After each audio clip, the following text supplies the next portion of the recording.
عليكم ورحمة الله وبركاته.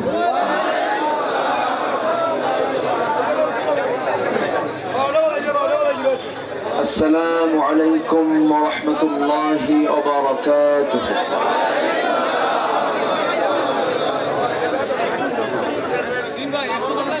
إن الحمد لله الأكرم الذي خلق الإنسان وكرمه وعلمه من البيان ما لم يعلم، فسبحان الذي لا يحصى امتنانه باللسان ولا بالقلم. نشهد أن لا إله إلا الله وحده لا شريك له، ونشهد أن سيدنا وحبيبنا ومولانا محمدا عبده ورسوله الذي أرسله بالحق بشيرا ونذيرا وداعيا إلى الله بإذنه وسراجا وقمرا منيرا. فقد قال الله تعالى في كلامه المجيد وفرقانه الحميد: أعوذ بالله من الشيطان الرجيم. بسم الله الرحمن الرحيم. عن المجرمين ما سلككم في سقر؟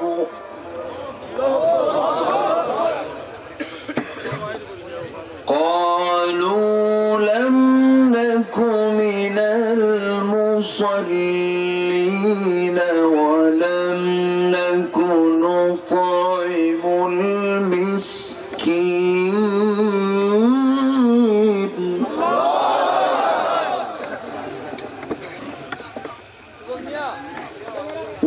وكنا نخوض مع الخائضين وكنا نكذب بيوم الدين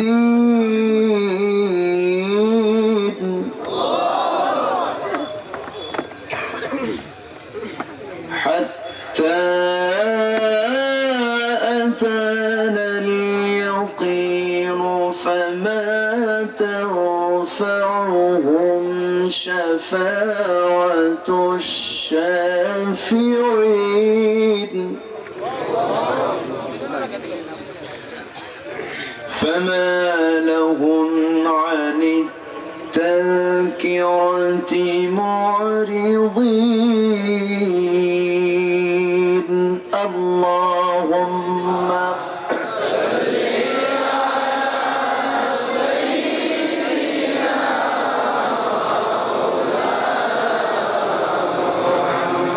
وعلى آل سيدنا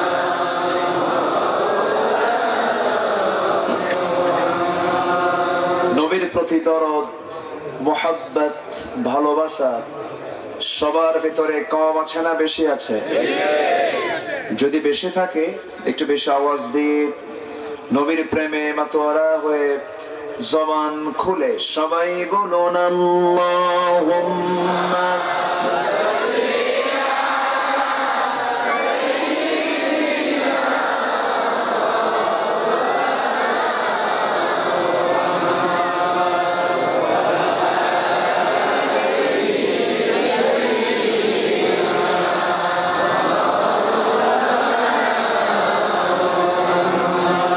রসূল আমার হৃদয় মাঝে ভুলতে পারি না,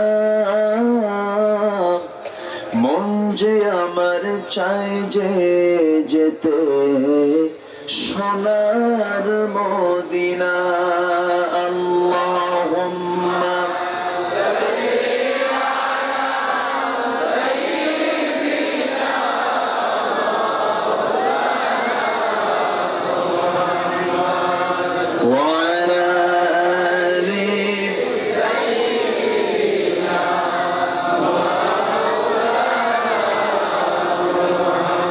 সবাই বলুন বালাগাল উলা বিকামালিহি কাশাফাত তুজা বিজামালিহি হাসুনাত জামিউ খিসালিহি।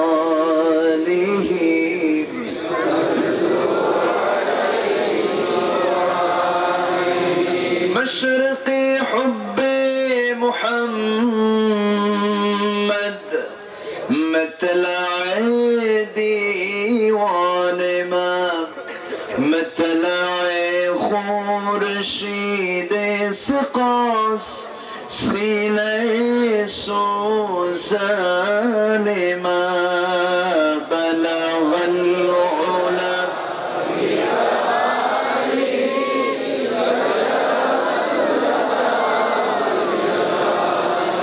حسنت جميع خصاله।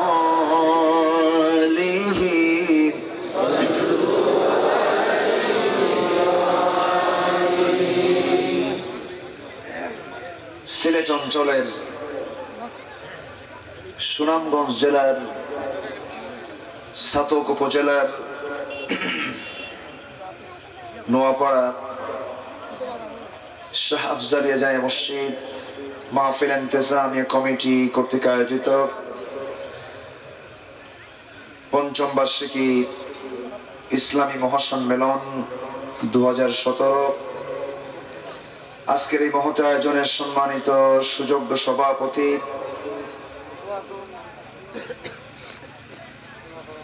আজকের মাহফিলের সম্মানিত প্রধান অতিথি গোবিন্দনগর ফজলিয়া ফজিল মাদ্রাসার সম্মানিত সুযোগ্য প্রিন্সিপাল মাওলানা আব্দুস সালাম আল মাদানী,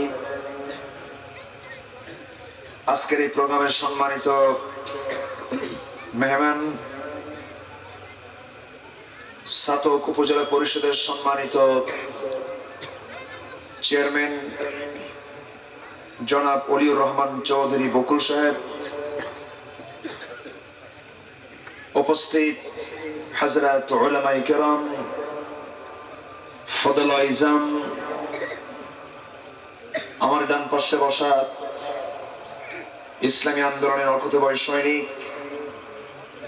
জনাব শাহেদ ভাই, উপস্থিত হযরত উলামায়ে কেরাম, ফদলায়ে ইজাম, সামনে উপস্থিত আজকের মাহফিলের প্রধান আকর্ষণ, দূরে ও কাছের বিভিন্ন স্থান থেকে আগত তাওহীদের পতাকাবাহী, কালেমার ঝান্ডাবাহী, দ্বীন ইসলামের নরসারদুল বীর মুজাহিদ, সম্মানিত প্রাণপ্রিয় দ্বীনি ভাইরা, আড়ালে বসে আছেন এলাকার সম্মানিতা সরল মনা সর্বগুণে গুণান্বিতা মা বোনেরা। আলোচনার সূচনায় আনুষ্ঠানিকতার মধ্য দিয়ে আমার পক্ষ থেকে আবারও হৃদয় নিংড়ানো প্রাণ উজাড় করানো সালাম, আসসালামু আলাইকুম ওয়া রাহমাতুল্লাহি ওয়া বারাকাতুহু। সবাই কেমন আছেন? সুনামগঞ্জে তো সুনাম বেশি, খুব সুন্দর জেলা এটা, সুন্দর জেলার সুন্দর মানুষ। আমরা সান্ধ্যকালীন এই প্রোগ্রামে হাজির হতে পেরেছি, এই মেহেরবানি কে করেছেন? সেই মহান মাবুদের দরবারে আমরা সবাই শুকর আদায় করি, মুহাব্বাতান বলে উঠছি আলহামদুলিল্লাহ। আবারও বলছি আলহামদুলিল্লাহ। সবাই বলুন আল্লাহুম্মা লাকা আসলামতু ওয়া বিকা আমানতু ওয়া আলাইকা তাওয়াক্কালতু ওয়া ইলাইকা আনাবতু। সবাই বলুন আল্লাহুম্মা ইন্নী আসআলুকা আল হুদা ওয়াত তুকা ওয়াল আফাফ ওয়াল গিনা। আমরা আল্লাহ তাআলার শুকর আদায় করলাম। সম্মানিত উপস্থিতি, আমরা এই পৃথিবীতে এসেছি, আবার পৃথিবী ছেড়ে আবার চলে যাব। ছিলাম রূহের জগতে, সেই রূহের জগৎ পাড়ি দিয়েছিলাম মার পেটে আলেমে বুতুন, সেই মার পেট থেকে এসেছে আলেমে জাহান। এরপরে একটি জগৎ আসবে আলেমে বারজাখ, আলেমে বারজাখের পরে হচ্ছে আলামুল আখিরাহ, এরপরে চূড়ান্ত ঠিকানা জান্নাত অথবা জাহান্নাম। তো আমরা আল্লাহর পথে টিকে থাকতে চাই একটা আশায়। সে আশাটা হলো জাহান্নাম পাওয়া না জান্নাত পাওয়া? জাহান্নাম পাওয়া না জান্নাত পাওয়া? জাহান্নামীরা যা করবে আমরা কি সেই কাজ করব না তার উল্টা করব? জাহান্নামী যে কাজ করবে আমরা তার অপোজিটটা করব, তাহলে আমরা কি পাবো? জান্নাত পেয়ে যাব। আমি আলোচনার সূচনায় খুবই পরিচিত কয়েকটা আয়াত আমি তেলাওয়াত করেছি সূরাতুল মুদ্দাসসির থেকে। আমি 41 থেকে আমি 48 নম্বর আয়াত পর্যন্ত ছোট্ট কয়েকটা আয়াত আমি তেলাওয়াত করেছি। যদি কোনো বান্দা এই চারটা কাজ যারা জাহান্নামীরা করত, এই চারটি কাজের অপোজিট যদি কোনো বান্দা করতে পারে, আল্লাহ পাক তাকে জান্নাত দিয়ে দিবেন। আমরা কি জান্নাত পেতে রাজি আছি না? আচ্ছা, জান্নাত এটা এমন একটা স্থান যেটা একবার পেলে পরে এটা আর কখনো ফুরাবার হবে না, ফুরবে না। এটা কখনো ক্ষণস্থায়ী জীবন নয়, এটি একটি চিরস্থায়ী জীবন। সেই চিরস্থায়ী জান্নাত পাওয়ার জন্য আল্লাহ পাক আমাকে আপনাকে একটা গাইডলাইন দিয়েছেন। সেই গাইডলাইনের নাম কি? আসতে বলবেন না কি? কোরআন এমন একটি জানালা, যে জানালায় চোখ রাখলে বান্দা জান্নাত এবং জাহান্নামের দৃশ্যগুলো দেখতে পারে। তাহলে কোরআন বলে দেয় কোন আমলে কোন জান্নাত আর কোন বদ আমলে কোন জাহান্নাম। আছে না নাই? আসতে বলবেন না, আছে না নাই? তাহলে আমাকে সবার আগে, সব শিক্ষার আগে শিখতে হবে ঐশী কিতাব, ঐশী জ্ঞান আমাকে অর্জন করতে হবে যা আল্লাহ পাক আমাকে আপনাকে দিয়েছেন নবীর মাধ্যমে সর্বশেষ কিতাব। সেই কিতাবের নাম কি? নাজিল করেছেন কে? কার জন্য? কার জন্য? মানুষের জন্য। শুধু মুসলমানের জন্য নয়, কিন্তু সবার জন্য। এটি কোনো বিশেষ কোন দলের জন্য নয়, সব দলের জন্য। কি ঠিক কিনা? আল্লাহ রাব্বুল আলামিন বলেন, শাহরু রমাদানাল্লাযী أنزل فيه القرآن هدى للناس وبينات من الهدى والفرقان। কোরআন আমি নাযিল করেছি মানুষের হেদায়েতের জন্য, সত্য মিথ্যার পার্থক্য সৃষ্টিকারী হিসেবে আমি কোরআন নাযিল করেছি। কোনটা ন্যায়, কোনটা অন্যায়, কোনটা বৈধ, কোনটা অবৈধ, কোনটা হারাম, কোনটা হালাল, কোনটা লেজিটিমেট, কোনটা প্রহিবিটেড, কোনটা আমার আপনার জন্য পরকালীন মুক্তির কারণ হয়ে যাবে, পরকালীন জাহান্নামে আমি যাব কোন কোন বদামলে, সম্পূর্ণ যে কিতাব স্পষ্ট করে জানিয়ে দেয় আমার আপনার জন্য, তার নাম হলো কোরআন। আল্লাহ রাব্বুল আলামিন এর মধ্যে কোনো কিছু কি বাদ রেখেছেন নাকি? কোনো কিছু বাদ রাখেন নাই।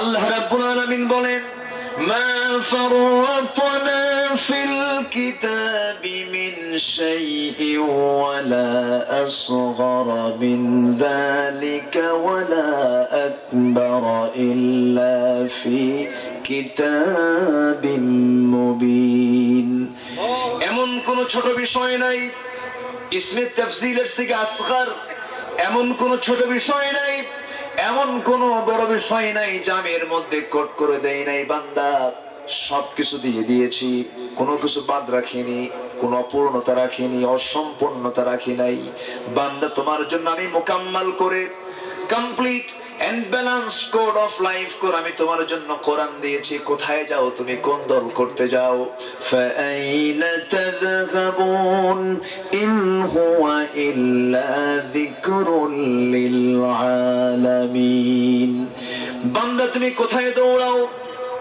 কোন নেতার পিছনে স্লোগান দাও কোন স্লোগানটা দাও যে স্লোগানে আল্লাহর নাম নাই যে স্লোগানে আল্লাহর নাম খুঁজে পাওয়া যায় না সেই স্লোগানে শামিল হওয়া যাবে না আসতে বলবেন না যাবে স্লোগান দেব কার আসতে বলবেন না কার কোথায় কোথায় দিবেন স্লোগান কোরআনকে প্রশ্ন করুন কোরআন জবাব দিচ্ছে ইযা লাকিতুম ফিআতান ফাসবুতু ওয়াযকুরুল্লাহা কাসীরান লাআল্লাকুম তুফলিহুন যখন তোমরা কোন বাতিল শক্তির মোকাবেলায় যখন দাঁড়িয়ে যাবে সেই সময় তোমার প্রথম অস্ত্র হবে আল্লাহর নামটা বেশি করে উচ্চারণ করবে রব্বাকা ফাকাব্বির বেশি করে আল্লাহর নাম নেবে আমি তোমাকে বিজয় দিয়ে দেব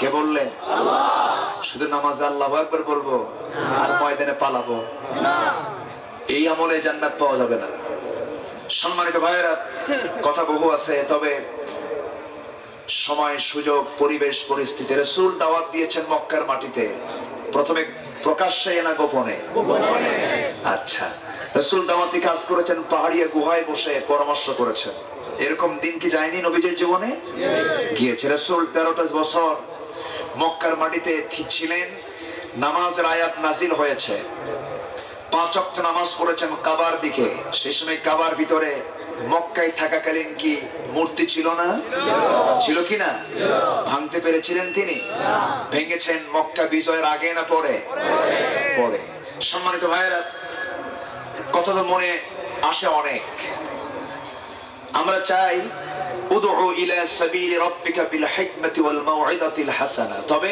হিকমত করতে করতে যেন আবার বাতিল না বাদ মানে হক যেন না বাদ পড়ে যায় এটাও কিন্তু একটা বিষয় আছে সম্মানিত ভাইয়েরা আমি শুধু এতটুকু বলবো গত এই মাসের ফার্স্ট উইকে আমার প্রোগ্রাম ছিল পিরোজপুর জেলার সাইদখালী গ্রামে আমার কথা কি বুঝতেছেন শেষ দিন আমার প্রোগ্রাম ছিল আমি গেলাম সম্মানিত উপজেলা চেয়ারম্যান মহোদয় উনি মাহফিলে নাই উনি আমাকে দাওয়াত দিয়েছেন উনি বললেন আমি মাহফিলে থাকলে মাহফিল হবে না স্টেজে থাকা যাবে না আপনি মাহফিল ওয়াজ করে চলে যান গেলাম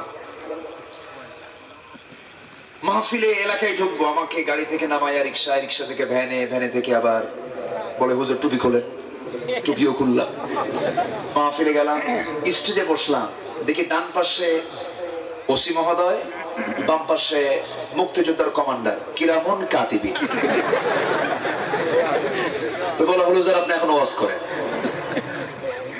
এই যে কণ্ঠাসা কেন এই যে মানুষের বাক স্বাধীনতা হরণ করা কেন কেন এদেশের স্বাধীনতার স্থপতি বঙ্গবন্ধু শেখ মুজিবুর রহমান তিনি দেশের মানুষের কথার স্বাধীনতা ফিরে আনার জন্য বাক স্বাধীনতা ফিরে আনার জন্যই তো তার আন্দোলনে ডাক দিয়েছিলেন তিনি কি চেয়েছেন এমন কোন স্বাধীনতা তিনি কি এমন বাক স্বাধীনতা হরণ করে এমন কি অবস্থা তিনি চেয়েছেন আসতে বলবেন না চেয়েছেন গণতান্ত্রিক সরকারের বৈশিষ্ট্য হলো জনগণ গভর্নমেন্টের বিরুদ্ধে কথা বলতেই পারে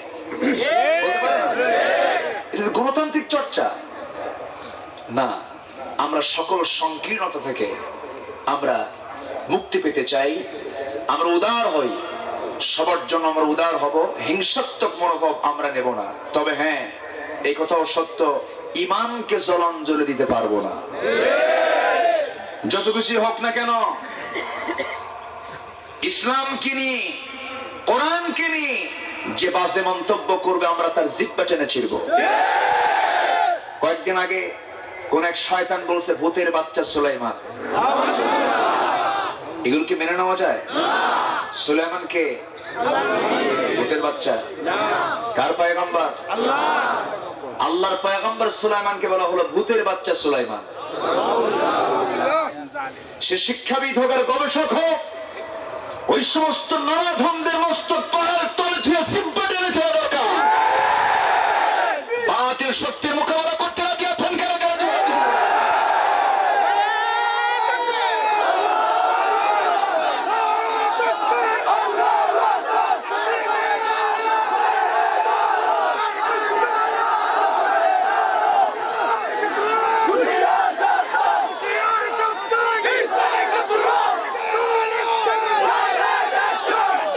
সবার হাতকে কবুল করুন, জোরে বলি আমিন, আরো জোরে আমিন।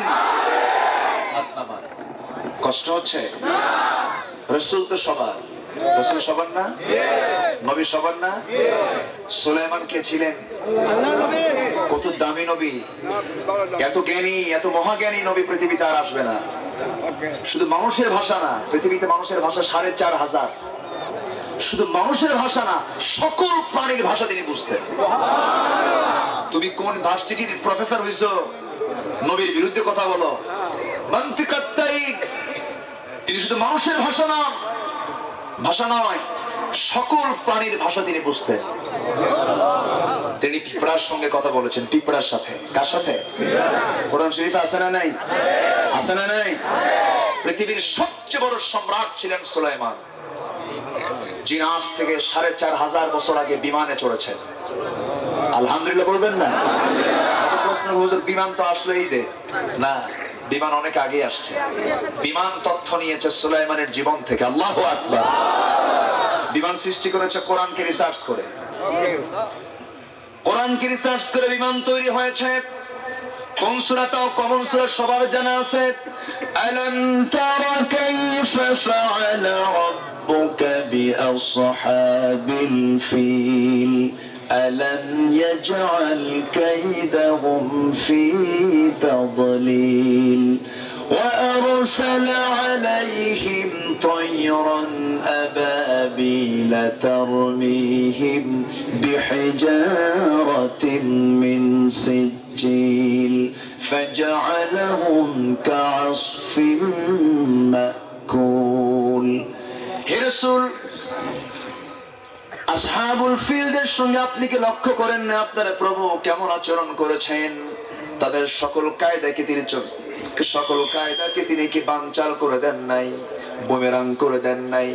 তাদেরকে প্রতিহত করার জন্য তায়রান আবাবিল নামক জঙ্গি বিমান পাঠালেন, এবং সেই জঙ্গি বিমান থেকে 2টা করে বোমা নিক্ষেপ করা হলো।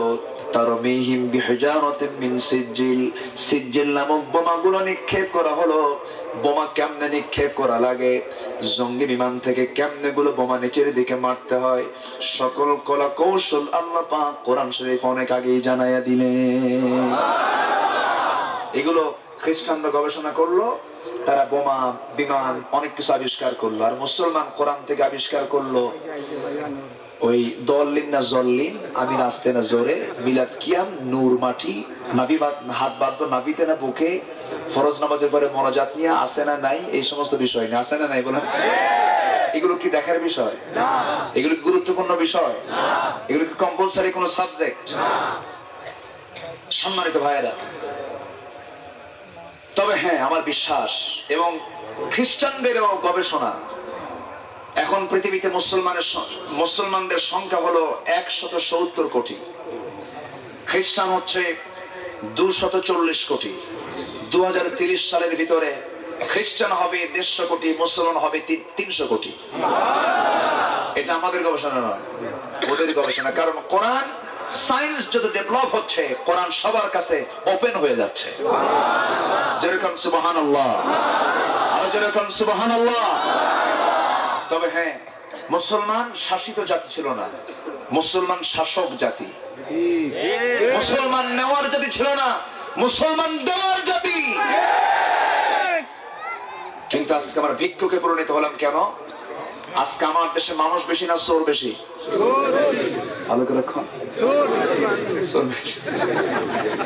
সাউথ কোরিয়ায় আমার একটা প্রোগ্রাম ছিল, মোবাইল চুরি হয়ে মোবাইল আমি একটা দোকানে শপিং করতে গিয়ে ইলেকট্রনিক্স মার্কেটে রেখে চলে আসছে, ভুল করে থুয়ে চলে আসছে মনে নাই, কয়েক ঘন্টা পরে মনে হয়েছে, দূর মেরে যাই দেখি যেই জায়গায় রাখছে সেই জায়গায় আছে। আমার দেশ তো তার চেয়ে অনেক উন্নত, তাই না? পাওয়া যাবে না? পাওয়া যাবে। শুধু বাজারে সাইকেল নিয়া, শুধু সাইকেল থুইয়া শুধু এইদিকে তাকাইছে, সাইকেল নাই, ঠিক কিনা? এই তো অবস্থা। এই তো বাজার গেল, মসজিদে আমি আগে না জুতা আগে? আমি আগে না জুতা আগে? জুতা আগে। জুতা যদি নতুন হয় আর সেই জুতা যদি সামনে না রেখে একটু কর্নারে রেখে দেই, শুধু জুতার দিকে নজর, জুতা আছে তো, জুতা আছে তো, এই হচ্ছে অবস্থা। কেন? এটার মূল কারণ হলো আমাদের অধিকাংশ নেতৃত্বের ভিতরে চোর বাটপার বেশি। আসতে বলবেন না জোরে কোন? ঠিক খালি কামড়া কামড়ি, একই দল করে, কুত্তা গ্রুপ শিয়াল গ্রুপ আছে না? কেন? এই জন্য শেখ মুজিবুর রহমান বঙ্গবন্ধু তিনি বলেছিলেন, সব চাটার দল চারটে চুট্টে খাইয়া ফেলায়, আমার গরিব জনগণ পায় না। এটা আমার কথা না, উনি রাগ করে বলেছেন। উনি বলেছেন আমার ডানে চোর বামে চোর, সামনে চোর পিছনে চোর। উনি মারা গেছেন, চোররা কিন্তু এখনো মরে নাই। চোররা আছে না? চোর কে বলেছে? কে বলেছেন? বঙ্গবন্ধু বলেছেন। সম্মানিত ভাইয়েরা, এই চৌর্যবৃত্তি বন্ধ করার জন্য চারটা চরিত্র আমাদের ভিতরে আনতে হবে। কয়টা চরিত্র? এক নাম্বার, আমরা নামাজি হব। কি হব? অধিকাংশ নেতাগুলো আজকে নামাজি না বেনামাজি? নামাজি না বেনামাজি? বেনামাজি। এবং তাদের দলীয় কাউন্সিল হয়, দলীয় অনুষ্ঠান হয়, কোন অনুষ্ঠানে বলা হয় না নামাজের সময়ের জন্য নামাজ পড়ে আসো, নামাজ পড়া বাধ্যতামূলক বলা হয় না, অথচ সকল কন্ডিশন মুসলমানের জীবনে হবে। একটাই হুকুম আল্লাহ পাক তাকে দিয়েছেন, কুল ইন্না সলাতি ওয়া নুসুকি ওয়া মাহইয়ায়া ওয়া মামাতি লিল্লাহি রাব্বিল আলামিন। আমার সালাত, আমার কোরবানি, আমার জীবন, আমার মরণ সব হবে কার জন্য? আল্লাহ। আল্লাহ আমাকে ডাকতেছেন, হাইয়া আলাস সালাত হাইয়া আলাল ফালাহ, নামাজের দিকে আসো, কল্যাণের দিকে আসো। আমি সেই হাইয়া শব্দটা আমার কানে লাগলো না, আমার নেতা বলল হাইয়া, এই দিকে আসো, আমি ওই দিকে চলে গেলাম, নামাজের দিকে চলে গেলাম না, নামাজ পড়লাম না আমি। আমার বন্ধুগণ, সব ডাককে আমি প্রত্যাখ্যান করব। সবার আগে কার ডাকে সাড়া দেব বলেন? আসতে বলবেন না, কার ডাকে সাড়া দেব? আল্লাহর ডাকে সাড়া দিয়া নামাজে দাঁড়াতে হবে। বান্দা যখন নামাজে দাঁড়ায়, আল্লাহ বান্দার সামনে দাঁড়িয়ে যান। বান্দা যখন সূরা ফাতিহার একটা করে আয়াত বলে, প্রত্যেকটা আয়াতের শেষে আল্লাহ পাক জবাব দিয়ে দেন। আল্লাহ বলেন, হামিদানি আবাদি, আসনা আলাইয়া আবাদি, মাজ্জাদানি আবাদি। বান্দা যখন ইহদিনাস সিরাতাল মুস্তাকিম থেকে শুরু করে নিয়ে আলাদ-দাল্লিন পর্যন্ত যখন বান্দা বলে, আল্লাহ বলেন, বান্দারে নামাজের মধ্যে এতক্ষণ ধরে যা যা চাইলি সকল চাও আমি আল্লাহ কবুল করে তোর তামাম জিন্দেগীর সমস্ত গুনাহগুলোকে আমি আল্লাহ মাফ করে দিলাম। নামাজ পড়তে হবে কার জন্য? আল্লাহ। আমি কাকে পেতে চাই? আল্লাহ। কাকে পেতে চাই? আল্লাহকে পেতে চাই। আমার লক্ষ্য হবে আল্লাহ। আমি কার পাগল? আল্লাহ। কার পাগল? আল্লাহ। শিক্ষক ক্লাসে ঢুকে এক ছাত্রকে জিজ্ঞেস করতেছে, দাঁড়ায়, এই ছেলে, তোমার জীবনের লক্ষ্য উদ্দেশ্য কি? স্যার, আমার জীবনের লক্ষ্য একটাই, কি? বিয়ে করা। শিক্ষক খেপে গিয়ে বলে, আমি তোমাকে এই জাতীয় প্রশ্ন করেছি? তোমাকে প্রশ্ন করতেছি তুমি জীবনে বড় হয়ে কি হতে চাও? স্যার, জামাই। শিক্ষক বিরক্ত হয়ে বলে, তুমি ঘুরে ফিরে এক উত্তর দিচ্ছ। আমি তোমাকে বলতেছি তুমি জীবনে বড় হয়ে তোমার আব্বা আম্মাকে কি উপহার দিতে চাও? স্যার, নাতি নাতনি। তাহলে এখন ওর মূল লক্ষ্য, ওর ভিতরে ঢুকছে কিসের ভূত? বিয়ের ভূত। ও বিয়ে করবে। তো আমাকে সেটাই বলুক, এটা করো, ওটা করো, ওই দল করলে হবে, এই দল করলে হবে, এটা করলে হবে, বহু কিছু বলবে, দিস এন্ড দ্যাট। আমি কিচ্ছু শুনবো না। আমি করব কার দল? আল্লাহ। আমি আমি হব কার? আমি কার দিওয়ানা হব? আমার চেহারা ঘুরায় নিতে হবে কোন দিকে? قل إني وجهت وجهي للذي فطر السماوات والأرض حنيفا وما أنا من المشركين আমি আমার চেহারা আল্লাহর দিকে করে দিলাম, আর আমি মুশরিকদের অন্তর্ভুক্ত নই। এই কথা যদি আমি লালন করি, একজন মুসলমান কখনো শিরকের কাছে যেতে পারে নাকি? আসতে বলবেন না, যেতে পারে নাকি? আমার দেশে শিরকের গন্ধ আছে না নাই? আসতে বলবেন না, আছে না নাই? কবরে পুষ্পমালা আছে না নাই? আছে আছে আছে। রাসূলের, আমার বিশ্ব নবীর মাকবারায় কোন ফুল দেওয়া দেখেছেন কেউ? জমক প্রেসিডেন্ট মদিনা শরীফ জিয়ারত করে এত মন ফুল উপহার দিছে, এরকম পাইছি সংবাদ? বরঞ্চ নবীর কবরের সামনে যদি কেউ হাত উঁচু করে, পুলিশ মারে বাড়ি। আমি নিজে সাক্ষী। রাসূল শুয়ে আছেন সেখানে, তার সামনে কবরকে লক্ষ্য করে যদি কেউ হাত উঁচু করে, পুলিশ বাড়ি মারে এবং হাত ঘুরে দিয়ে বলে, খেলে নয়, ওই জায়গায় চা। আপনি কত বড় কি হলেন? আপনার কবরে ফুল লাগে? যারা ফুল দেয় অবশ্যই সে মুশরিক। আসতে বলবেন না, ঠিক কি? মুসলমানদের কালচার নয়। আমি দলিল দিলাম নবীর কবর দিয়া, ভুল ধরার কোনো উপায় নাই। আমি বলে যাব জীবনের শেষ রক্তবিন্দু থাকা পর্যন্ত, কিন্তু শিরকের সামনে মাথা নত করব না। শিরকের পক্ষে কোনো কথা বলা যাবে? আমাদের জাতির পিতাকে, ওনাকে কিসে ফেলছিল? নিক্ষেপ করা হয়েছিল কিসে? অপরাধ কি ছিল? তাকে কি অপবাদ দিয়েছিল? তাকে কোন কারণে আগুনে নিক্ষেপ করা হয়েছে? তিনি কি করেছিলেন? মূর্তি বানিয়েছিলেন। মূর্তি বানিয়েছিলেন। এই পৃথিবীতে প্রথম মূর্তি ভাঙ্গার মামলা কার নামে? চিন্তা করবেন। আবার আজকে ভুল বুঝবেন না, হয়তো কালকে ফলো আপ হবে, হুজুর আজকে মূর্তি ভাঙ্গার অর্ডার দিয়ে গেছে। এরকম না। হিন্দু ভাইরা মূর্তি বানাবেন, আমরা তাদের মূর্তি পাহারা দেব। আসতে বলবেন না, সেরকম ঠিক কিনা? মুসলমান বানাবে কেন? এখানে প্রশ্ন আছে না নাই? আসতে করবেন না, আছে না নাই? আজকে মূর্তি সব জায়গায় ঢুকে যাচ্ছে কেন? না, সব গুনাহ মাফ হবে, শিরকের গুনাহ মাফ হবে না। আমাদের এগুলো বলার দরকার আছে না নাই? আমি আজকে কথা বলবো না, গোপন করব। কিয়ামতের দিন আমার জিহ্বা কাটবেন কে?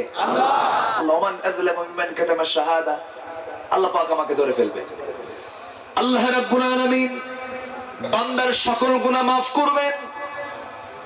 আল্লাহ পাক বান্দার সকল গুনাহ মাফ করতে পারেন, কিন্তু এক প্রকার গুনাহ কখনো মাফ করবেন না। ইন্নাল্লাহা লা ইয়াগফিরু আন ইউশরাকা বিহি ওয়া ইয়াগফিরু মা দুনা যালিকা লিমান ইয়াশা। আল্লাহ রাব্বুল আলামিন বান্দার সকল গুনাহ মাফ করে দিবেন, কিন্তু শিরকের গুনাহ কখনো মাফ করবেন না। কারণ ইয়া বুনাইয়া লা তুশরিক বিল্লাহ ইন্নাশ শিরকা লাযুলমুন আযীম। জোরে বলুন আল্লাহু আকবার।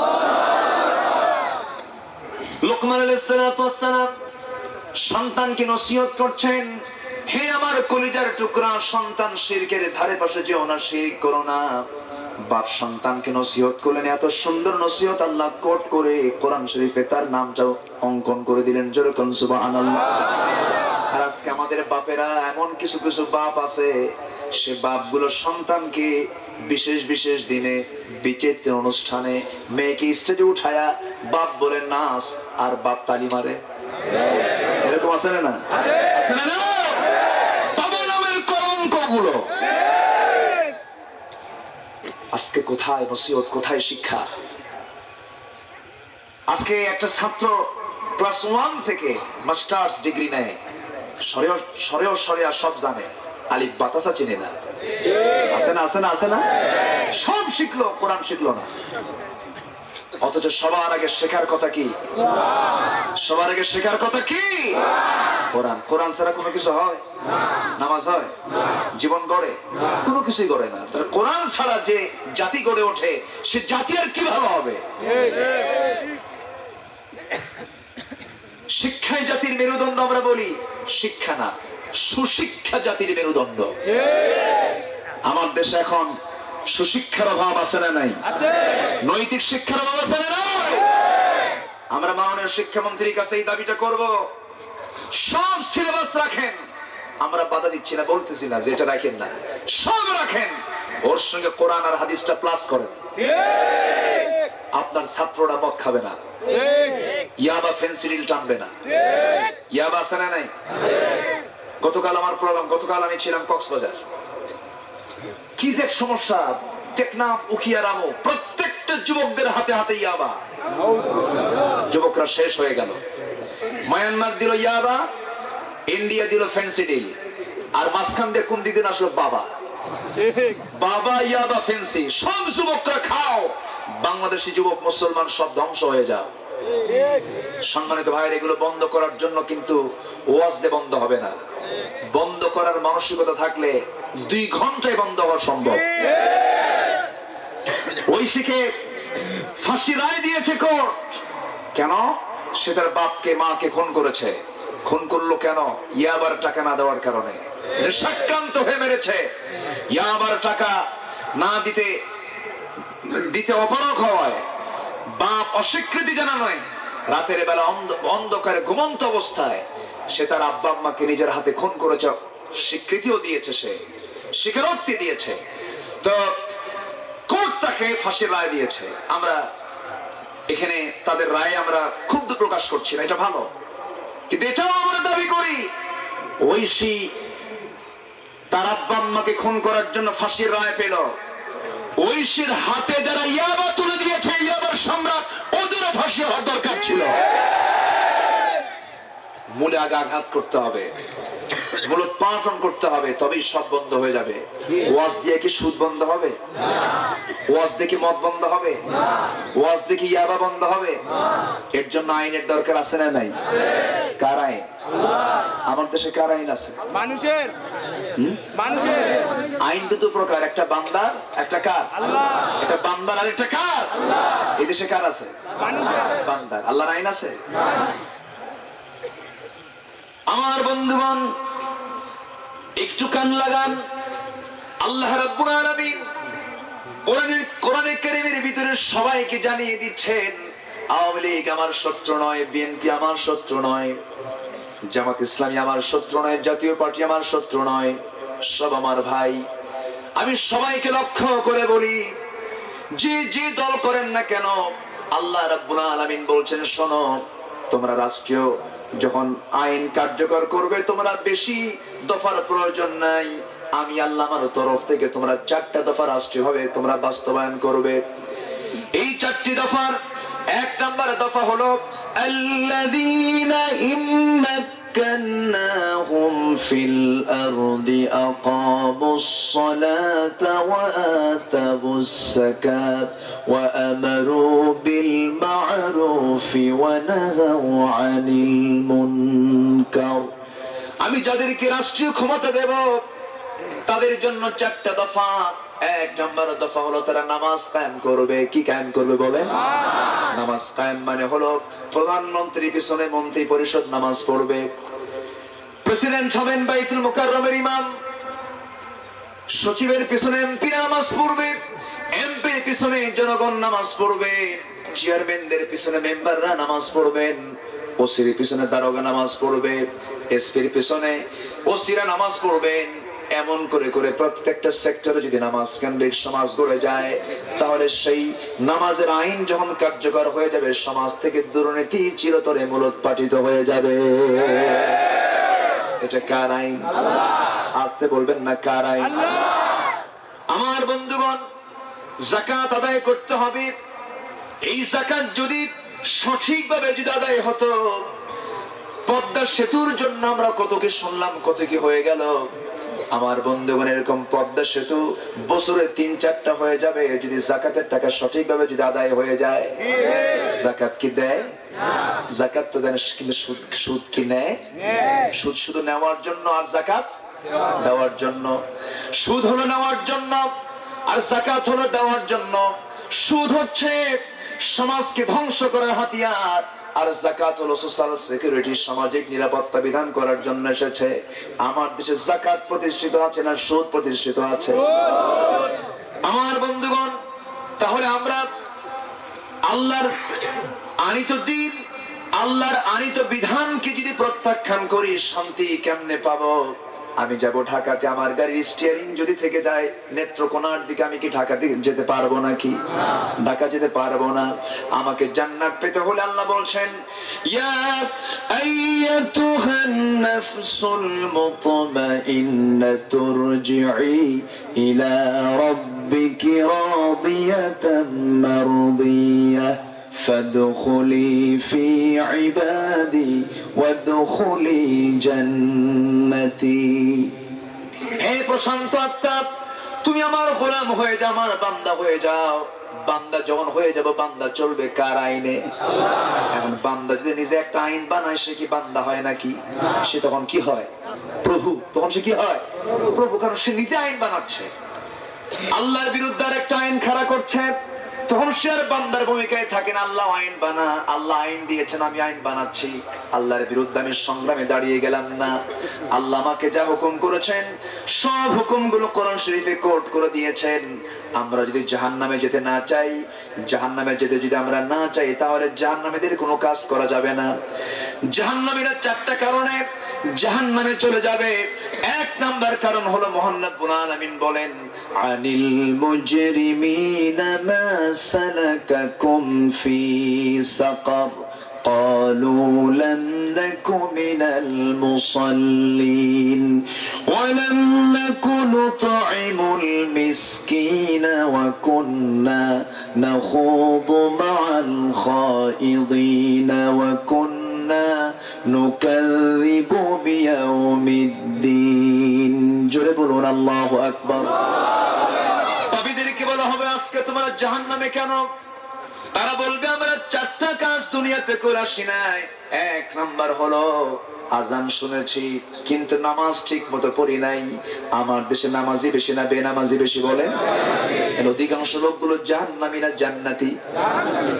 আল্লাহ বলে দিচ্ছেন, ওয়ালাকাদ যারানা লিজাহান্নামা কাসীরাম মিনাল জিন্নি ওয়াল ইনস লাহুম কুলুবুন লা ইয়াফকাহুনা বিহা ওয়া লাহুম আ'য়ুনুন লা يبصرون بها ولهم آذان لا يسمعون بها أولئك كالأنعام بل هم أضل।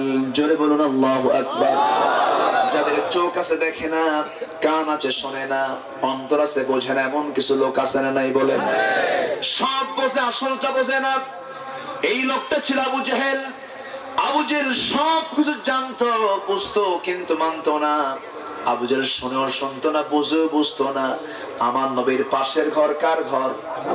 আসতে বলবেন না, কার ঘর? আবু জেহেলের ঘর। আমার নবীর পাশের ঘর ছিল আবু জেহেলের ঘর। আমার তেলাওয়াত করতেন, আবু জেহেল মনোযোগ সহকারে তেলাওয়াত শুনতো। আমার রাসূল নামাজ পড়তেন, আবু জেহেল পাশে দাঁড়ায় নবীর কণ্ঠের তেলাওয়াত শুনতো। মুগ্ধ হয়ে দাঁড়াতো, গোটা রাত দাঁড়িয়ে দাঁড়িয়ে কোরআন শুনতো, কিন্তু শুনলে কি হবে সে তো মানতো না। আমার বন্ধুগণ, আমার ভাইয়েরা, হেদায়েতের মালিককে বলেন আল্লাহ। আসতে বলবেন না, হেদায়েতের মালিককে আল্লাহ পাক। এই আবু জেহেল রাসূলকে মানতো না, কিন্তু মাঝে মাঝে তার অবশ্যই নিশ্চিত ধারণা চলে আসতো, মুহাম্মদ যে আল্লাহর পয়গম্বর, কোনো সন্দেহ নাই। কারণ আবু জেহেল কেউ না চিনলে আবু জেহেল প্রতিবেশী হিসেবে তাকে ভালো করেই জানতো। বদর যুদ্ধের দিন আমার নবীজি বদর প্রান্তরে হাজির হয়েছেন। কাফের মুশরিকরা সবাই মিলে আবু জেহেলকে প্রশ্ন করতেছে, আবু জেহেল সত্যি করে বলো তো, আজকে আমরা যার বিরুদ্ধে যুদ্ধ করতে আসতেছি সেই লোকটা কেমন? আবু জেহেল বলে, এই আসমানের নিচের জমিনের উপরে মুহাম্মদ বিন আব্দুল্লাহর চেয়ে ভালো মানুষ আমার চোখে আর পড়ে নাই। আর যেরকম আল্লাহু আকবার। কে বলতেছে এটা? আবু জেহেল বলতেছে। সবাই মিলে বললো, তাহলে যুদ্ধ করতে আসলাম কেন? আবু জেহেল বলে, যুদ্ধ করতে আসার মূল কারণ হলো সিয়ার ছাড়বো না। আমার কথা কি বুঝতেছেন? আমার কথা কি বুঝতেছেন? তাহলে মূল কারণ হলো কায়েমি স্বার্থ। মূল স্বার্থ হচ্ছে কায়েমি। যারা দুনিয়ার এই কায়েমি স্বার্থের কারণে রাতকে দিন করছেন, দিনকে রাত করছেন, একদিন বিচার প্রার্থী হয়ে দাঁড়াতে হবে কার দরবারে? আসতে বলবেন না কার দরবারে? আসল বিচারপতিকে। আসতে বলবেন আসল বিচারপতিকে। নাস্তিকদের পক্ষ আমরা নেব না। নাস্তিকদের পক্ষ আমরা নেব না। খ্রিস্টানরা আল্লাহকে মানে কিন্তু শরীক আছে না নাই? শরীক আছে না নাই? ইহুদিরা আল্লাহকে মানে কিন্তু ওদের শরীক আছে না নাই? ওরা আল্লাহকে বিশ্বাস করে ঠিক, কিন্তু শরীক স্থাপন করে। তারা বলে কি? وقالت اليهود عزير ابن الله وقالت النصارى المسيح ابن الله। ইহুদিরা বলে উযাইর হলো আল্লাহর ছেলে, নাসারা বলে ঈসা হতেছে আল্লাহর ছেলে। একটু আস্তে কোন নাউযুবিল্লাহ, আর জোরে নাউযুবিল্লাহ। এখন তারা যদি এমন চেতনা লালনকারী হয়, তাদের সঙ্গে আত্মীয়তা করা যাবে নাকি? যারা আল্লাহকে শরীক স্থাপন করছে ওরা বলে মরিয়ম হচ্ছে আল্লাহর বউ। যেরকম নাউযুবিল্লাহ। আল্লাহর সন্তান আছে? সন্তানাদি আছে? আল্লাহ তো সেই আল্লাহ, কুল হুয়াল্লাহু আহাদ আল্লাহুস সামাদ লাম ইয়ালিদ ওয়া লাম ইউলাদ ওয়া লাম ইয়াকুল লাহু কুফুয়ান আহাদ। আল্লাহ এক, আল্লাহ স্বনির্ভর। আল্লাহ কাউকে জন্ম দেন নাই, কারো থেকে জন্ম হয়ে আসেন নাই, তার সমকক্ষ পৃথিবীর কেউ নাই। এটা হচ্ছে আল্লাহর পরিচয়। এখন যদি কেউ বলে আল্লাহর বেটা অমুক, আল্লাহর বউ অমুক, তার সঙ্গে কি আমার আত্মীয়তা চলবে নাকি? এরকম আত্মীয়তা আমার দেশে আছে না নাই? এক পার্লামেন্টেরিয়ান সেদিন পার্লামেন্টে বলছে, মাননীয় স্পিকার, আমার ছেলে বিয়ে করেছে কলকাতার গাঙ্গুলি পরিবারে। চিন্তা করেন, একদম বুক উঁচু করে বলতেছে। এরপর বলে যে আমার বউ এতটাই ভালো, যখন সে আমার ঢাকায় আসে তখন সে 5 ওয়াক্ত নামাজ পড়ে, যখন সে কলকাতায় যায় তখন সে নিয়মিত পূজাও করে। এটা কি মুসলমানের বক্তব্য? এটা কি মুসলমানের বক্তব্য? যে মুসলমান পূজার পক্ষে কথা বলে আবার নামাজের পক্ষে কথা বলে, সে মুসলমান নয়, মুনাফিকের বাচ্চা। হিন্দু ভাইরা পূজা করবেন, আমরা বাধা দেব না, কিন্তু আমি পূজার পক্ষে কথা বলবো কেন? এখানে তো অস্তিত্বের বিষয়, ইমানের বিষয়। আমি নিরপেক্ষ হতে হতে আমি ইসলাম কি বাদ দিয়ে দেব? নিরপেক্ষ শব্দ কোন ইসলামে নাই। ইসলাম পক্ষ নিতে বলে। ইসলাম কি নিতে বলে? নিরপেক্ষ মানে কি? যার কোনো কি নাই, তার কোনো পক্ষ নাই। যে ছেলেও না মহিলাও না, সেটা কি? আপনি কি করবেন? আমি এর চাইতে সাদামাটা ভাষায় বুঝতে পারবো না। আমার পক্ষ নিতে হবে কার? আমার পক্ষ নিতে হবে কার? সে পক্ষ হচ্ছে ইসলাম। সে পক্ষ কি? ইসলাম। যে বলে আমি কিচ্ছু না, ও হচ্ছে মুনাফিক। আমাকে বলতে হবে আমি মুসলমান, আমি ইসলামকে মানি, আমার দল ইসলাম। আমার দল কি? ইসলাম। কবরে প্রশ্ন আসছে না নাই? সেদিন কি ওরকম মার রব তোমার রবকে, আমার দিন তোমার দল কি, তোমার দিন কি? তখন আমি বলবো আমি নিরপেক্ষ। বলবো? বলবো না।